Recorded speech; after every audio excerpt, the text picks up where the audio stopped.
এই দুনিয়াটা কি হয়ে গেল তোমরাই বলো, তোমরাই বলো, তোমরাই বলো। এই দুনিয়াটা কি হয়ে গেল?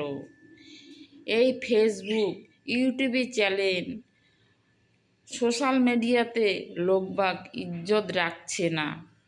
আর এই সোশ্যাল মিডিয়াতে যারা যারা খারাপ ভিডিও বানাচ্ছে, ল্যাংটা হয়ে বানাচ্ছে, সব কিছু দেখিয়ে বানাচ্ছে, তাদের লাইক কমেন্ট তাদের শেয়ার দেখো ভইরা ভইরা আসতেছে। আর যারা ইজ্জত দিয়ে করতেছে তাদের একটা শেয়ারও নাই, লাইক নাই, কমেন্ট নাই, কিচ্ছু নাই।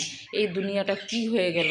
স্বামী স্ত্রী যে একটা গোপনে যে বাচ্চার হওয়ার কাজ করে শালা, সেটাও সোশ্যাল মিডিয়াতে লোক দেখাচ্ছে। এই দুনিয়াটা পাপে ভরে গেছে।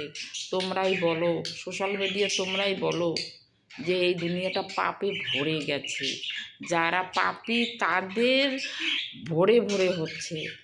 যারা ইমানদারি করে খাইতে চাচ্ছে তাদের কিচ্ছু হচ্ছে না। তারা লোকের কাছে হাত পাততে হচ্ছে, হাত পেতেও তারা লাথি খাচ্ছে। এই সোশ্যাল মিডিয়াতে কী হচ্ছে? ভগবানের যে জিনিস তৈরি করে দিয়েছে গোপনে করার, সেটা সোশ্যাল মিডিয়ায় তারা দেখাচ্ছে। কি না দেখাচ্ছে তোমরা বলো, কি না দেখাচ্ছে?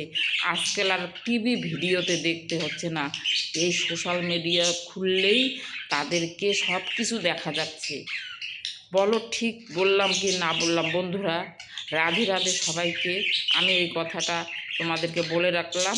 দেখো, তোমরা দেখছো কি না দেখছো সোশ্যাল মিডিয়াতে, ফেসবুক চ্যানেল খুললেই সব কিছু দেখা যাচ্ছে। ঘরে বসে বসে দেখা যাচ্ছে, না সিনেমা হলে যাইতে হচ্ছে, না ঘরে টিভি কিনতে হচ্ছে। শুধু একটা মোবাইল হইলেই লোকের গোপনীয় জিনিস, যাবতীয় জিনিস আছে, সব কিছুই দেখা যাচ্ছে। সত্যি বললাম তো? যদি সত্যি বলে থাকি তাহলে লাইক কমেন্ট করে দিও।